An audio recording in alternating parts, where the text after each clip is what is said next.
kita berdoa. Terima kasih ya Tuhan buat setiap anugerah kasih kemurahan-Mu yang nyata di dalam kehidupan kami. Kau memberkati kami dan mengizinkan kami masuk ke rumah-Mu yang kudus, bersekutu dengan Engkau dan juga bersama dengan saudara-saudari kami seiman. Dan saat ini kami akan mendengarkan firman-Mu. Berkati hati dan pikiran kami, penuhi kami dengan kuasa Roh Kudus, agar kami mengerti isi firman-Mu. Di dalam nama Yesus Kristus kami berdoa. Amin. Shalom. Selamat hari Minggu bagi kita semua. Jemaat yang dikasihi Tuhan, firman Tuhan bagi kita pada minggu ini, Minggu Reminiscere, kita diajak untuk menyaksikan kemurahan Tuhan. Mari kita membaca firman Tuhan dari kitab Mazmur pasal 27 ayat 1 sampai dengan ayat 6. Mazmur 27 ayat 1 sampai dengan ayat 6 saya akan membacakannya bagi kita sekalian. Beginilah dikatakan. Aman dalam perlindungan Allah. Dari Daud. Tuhan adalah terangku dan keselamatanku. Kepada siapakah aku harus takut? Tuhan adalah benteng hidupku. Terhadap siapakah aku harus gemetar? Ketika penjahat-penjahat menyerang aku untuk memakan dagingku, yakni semua lawanku dan musuhku, mereka sendirilah yang tergelincir dan jatuh. Sekalipun tentara berkemah mengepung aku, tidak takut hatiku. Sekalipun timbul peperangan melawan aku, dalam hal itu pun aku tetap percaya. Satu hal telah kuminta kepada Tuhan, itulah yang kuingini, diam di rumah Tuhan seumur hidupku, menyaksikan kemurahan Tuhan dan menikmati bait-Nya. Sebab Ia melindungi aku dalam pondok-Nya pada waktu bahaya. Ia menyembunyikan aku dalam persembunyian di kemah-Nya. Ia mengangkat aku ke atas gunung batu. Maka sekarang tegaklah kepalaku mengatasi musuhku sekeliling aku. Dalam kemah-Nya aku mau mempersembahkan korban dengan sorak-sorai. Aku mau menyanyi dan bermazmur bagi Tuhan. Demikian firman Tuhan. Jemaat yang dikasihi Tuhan, adalah hal yang lumrah ya, yang manusiawi ketika kita merasakan ketakutan. Emosi atau perasaan takut ini bagian dari pengalaman hidup setiap manusia. Siapapun di antara kita pasti pernah merasakan yang namanya takut. Ya. Namun bentuk atau mungkin rasa ketakutan itu berbeda-beda. Ada orang yang ketika mati lampu sudah takut karena takut gelap. Ada yang tidak suka keramaian, takut keramaian, takut ketinggian, takut sakit. Berbeda-beda bentuk ketakutan yang dialami oleh setiap manusia. Namun yang pasti bahwa kita semua pasti pernah mengalami rasa ketakutan. Ketika seseorang mengalami rasa ketakutan, maka muncul di dalam pikirannya untuk melawan rasa ketakutan tersebut dan mencari jalan kemana dia akan mendapatkan pertolongan atau menemukan rasa kenyamanan atau aman. Jadi seketika kita mengalami ketakutan, pasti otak kita, perasaan kita langsung bekerja untuk menjauh dari rasa takut tersebut. Reminiscere pada minggu ini mengajak kita untuk menyaksikan kemurahan Tuhan. Di dalam minggu ini kita diingatkan untuk merenungkan dan menghayati pengalaman hidup kita ketika kita diselimuti rasa ketakutan atau rasa kekhawatiran. Teladan yang diberikan oleh firman ini kepada kita, bagaimana merespon rasa ketakutan sebagai orang-orang percaya, sebagai anak-anak Tuhan.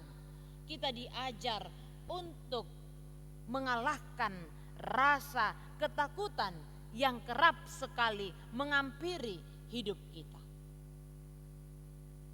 Karena rasa takut ini tidak hanya menghampiri anak-anak, bahkan yang sudah lansia sekalipun pasti ada rasa ketakutan dan kekhawatiran di dalam hidupnya. Tidak hanya menghampiri orang-orang yang miskin, bahkan orang yang kaya pun dihampirinya. Tidak hanya menghampiri orang-orang yang tidak memiliki pekerjaan, bahkan pejabat pun dihampiri rasa takut. Semua pasti bisa dihampirinya. Namun pada minggu ini kita diajar untuk bagaimana kita meresponnya. Ketakutan Raja Daud sangat nyata ya. Jika digambarkan di dalam nas ini tadi, rasa takutnya itu penjahat-penjahat menyerang dan juga musuh-musuh atau lawan-lawannya sendiri. Termasuk juga dikatakan tentara berkemah mengepung dia. Timbul peperangan melawan dia. Artinya bagaimana seorang Daud di dalam menghadapi rasa ketakutan, kesadarannya, hikmatnya, akal budinya, dan imannya tetap bekerja. Tetap bekerja. Ia tahu kepada siapa dia harus mengadu, kepada siapa dia harus menyerahkan dirinya, kepada siapa dia harus mengadukan segala apa yang dialaminya. Kepada siapa dia harus bersaksi tentang apa yang dialaminya. Siapa yang sanggup mengalahkan rasa takut yang ada di dalam hidupnya. Sehingga dia mengandalkan Tuhan untuk menghadapi rasa takutnya. Bahkan dikatakan menyaksikan kemurahan Tuhan di dalam hidupnya. Bapak Ibu Saudara-saudari, kemurahan ini identik disebut dengan kebaikan ya, sering sekali kita dengar kebaikan. Kemurahan yang diterima oleh seseorang itu bukan karena kelakuan ya, bukan karena kebaikan seseorang sehingga dia layak menerima kemurahan Tuhan. Bukan karena kebaikan kita, bukan karena kehebatan kita sehingga kita menerima kemurahan Tuhan.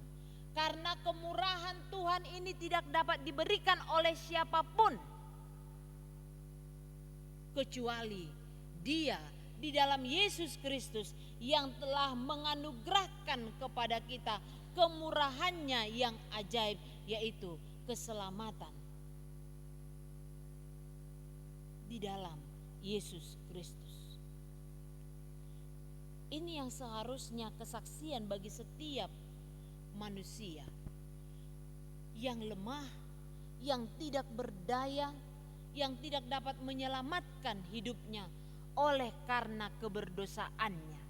Tetapi Tuhan menganugerahkan kemurahan-Nya yang ajaib supaya kita selamat. Itu dinyatakan di dalam Yesus Kristus. Dan ini juga yang disaksikan oleh Paulus di dalam epistel kita tadi. Dia mengatakan mengikuti teladannya. Siapakah Paulus sehingga dia harus ditangkap dan menjadi pemberita Injil keselamatan? Kehidupannya yang tidak sempurna sebelum dia ditangkap oleh Yesus. Dia seorang pemburu kekristenan. Tetapi dia ditangkap sehingga dia mengaku bahwa kehidupannya sebelum mengenal Tuhan adalah sampah. Tahta, kedudukan, prestasi, semuanya sampah, tidak ada gunanya. Semuanya adalah kesia-siaan. Tetapi satu hal yang harus dituju, yang harus difokuskan oleh setiap orang percaya, yaitu mengingat kehidupan yang akan datang, surga yang baka. Inilah yang diingatkan juga lewat kehidupan Daud. Menyadari bahwa Allah adalah benteng hidupnya. Menyadari bahwa Allah adalah terang keselamatannya, kubu pertahanan dan kekuatan. Berbeda dengan apa yang dialami oleh orang-orang yang masih hidup di dalam kegelapan, yang anti Kristus. Keselamatannya tidak ditemukan. Tetapi Daud menemukan jalan keselamatan dan keamanan serta kenyamanan dan perlindungan di dalam Tuhan. Allah benar-benar andalan dalam segala situasi kehidupan. Allah benar-benar nyata di dalam kehidupannya. Mungkin saat ini kita mengalami banyak sekali rasa ketakutan. Berita-berita resesi ekonomi, berita-berita yang muncul di media-media sosial, kejahatan-kejahatan yang semakin marak, korupsi-korupsi yang semakin merajalela. Beda lagi di tengah keluarga kita masing-masing. Perubahan zaman yang cepat dan semakin kompleks mengkhawatirkan banyak orang tua terhadap masa depan anak-anaknya.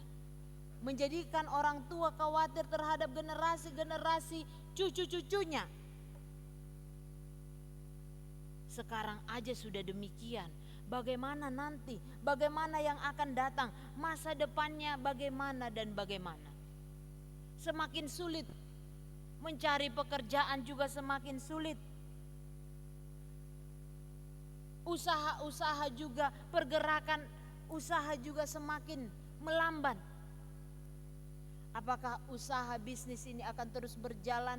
Apakah pekerjaan ini akan terus dipertahankan? Dan masih banyak lagi. Berbeda lagi, belum move on dengan masa lalu yang membuat semakin menakut untuk melangkah ke masa depan. Bapak, Ibu, saudara-saudari yang terkasih, teladan yang diberikan bagi kita pada saat ini untuk senantiasa mengingat Tuhan, tempat perlindungan kita, karena kasih setianya ya yang sudah sejak purbakala. Mazmur pasal 25 ayat 6 ya. Reminiscere, ingatlah kasih setiamu ya Tuhan. Bukan dia tidak mengingat, dia tetap mengingat kasih setianya. Tetapi bagaimana manusia ini, umat ciptaannya ini, umat yang telah diselamatkannya ini, tetap merindukan Tuhan di dalam kehidupannya, karena Dia adalah Tuhan dan andalan di dalam segala situasi kehidupan. Pemazmur jelas dia mengatakan, satu hal telah kuminta kepada Tuhan, itulah yang kuingini, diam di rumah Tuhan seumur hidupku, menyaksikan kemurahan Tuhan dan menikmati bait-Nya. Ada lagu demikian ya, karena saya melihat ada yang masih muda-muda di sini. Nas itu tadi digubah menjadi sebuah lagu. Satu hal yang ku rindu, berdiam di dalam rumah-Mu. Satu hal yang ku pinta, menikmati bait-Mu Tuhan. Selanjutnya, lebih baik satu hari di pelataran-Mu daripada 1000 hari katanya. Bapak, Ibu, saudara-saudari, diam di dalam rumah Tuhan bukan berarti kita setiap saat, setiap detik tinggal di gereja ini. Karena rumah Tuhan tidak dibatasi oleh gedungnya. Di dalam 1 Korintus dikatakan bahwa kita adalah bait Allah, bait roh Allah. Engkau adalah bait roh Allah, tubuhmu adalah bait Allah. Jadi ketika dikatakan berdiam di dalam rumah Tuhan adalah agar kita mampu menjaga kesadaran kita tetap berada di dalam hadirat Tuhan dan selalu tersadar dan terhubung dengan Tuhan.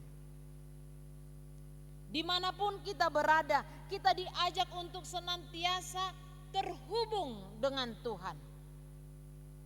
Karena bisa saja sekarang kita diam di dalam rumah Tuhan, masuk ke dalam rumah Tuhan, tetapi pikiran kita, hati kita berada di luar daripada ruangan ini. Tubuh kita di sini, tetapi hati kita berada di tempat yang lain. Bukan demikian. Ketika dikatakan diam di dalam hadirat Tuhan, diam di dalam rumah Tuhan, seumur hidupku menyaksikan kemurahan Tuhan. Artinya seumur hidup tersadar dan terhubung selalu dengan Tuhan. Tidak putus koneksi. Jaringannya selalu ada, komunikasinya selalu ada, di lingkungan pekerjaan selalu tersadar dan selalu mau diingatkan oleh kuasa roh Allah di dalam melakukan pekerjaannya. Dimanapun melangkah selalu tersadar dan menyerahkan diri serta mengandalkan Tuhan di dalam hidupnya. Memang sulit ya, sulit, dan bisa saja kita katakan tidak mungkin. Bagaimana, saat kapan saya harus konsentrasi terhadap pekerjaan saya? Saat kapan saya harus memiliki waktu untuk ini dan itu, jika saya harus terfokus kepada satu tujuan? Karena tujuan akhir kita seperti yang ada di dalam epistel tadi bukan di sini. Tuhan mempertanggungjawabkan kepada kita suatu pekerjaan di tengah dunia ini, tetapi pada akhirnya nanti fokusnya bukan di dunia ini. Sebab kita memiliki kewargaan di surga, ya. Sebab kita adalah kewargaan surga. Kesanalah orang percaya nanti akan dikumpulkan. Untuk itu, di dalam lingkungan pekerjaan, di dalam lingkungan keluarga, dimanapun berada, kita diajak untuk terfokus kepada satu tujuan hidup kita. Karena tujuan hidup kita mempengaruhi sikap dan karakter kita. Termasuk ketika kita mengalami pergumulan dan masalah. Apa tujuan hidup kita? Itu akan mempengaruhi sikap dan karakter kita. Kepada siapa kita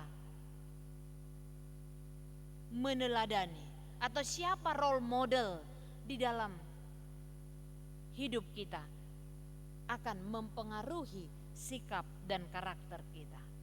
Pastinya sebagai orang percaya, kita telah tahu bahwa teladan bagi kita di dalam pergumulan, di dalam rasa ketakutan, di dalam kekhawatiran adalah Yesus Kristus. Di dalam ketakutan, di dalam pergumulan, di dalam penderitaan yang telah Dia kalahkan, Dia selalu menyerahkan diri kepada Bapa.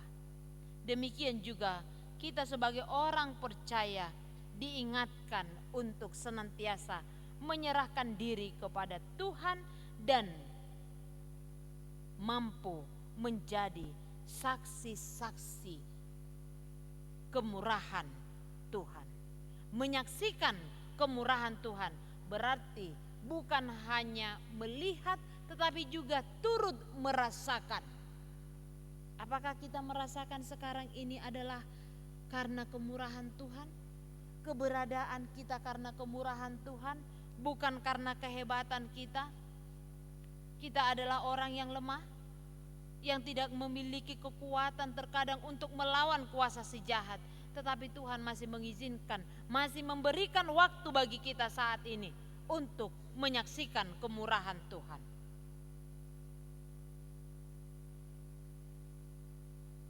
Ingatlah, sadarilah bahwa semua apa yang ada pada kita saat ini karena kemurahan Tuhan, karena kebaikan Tuhan.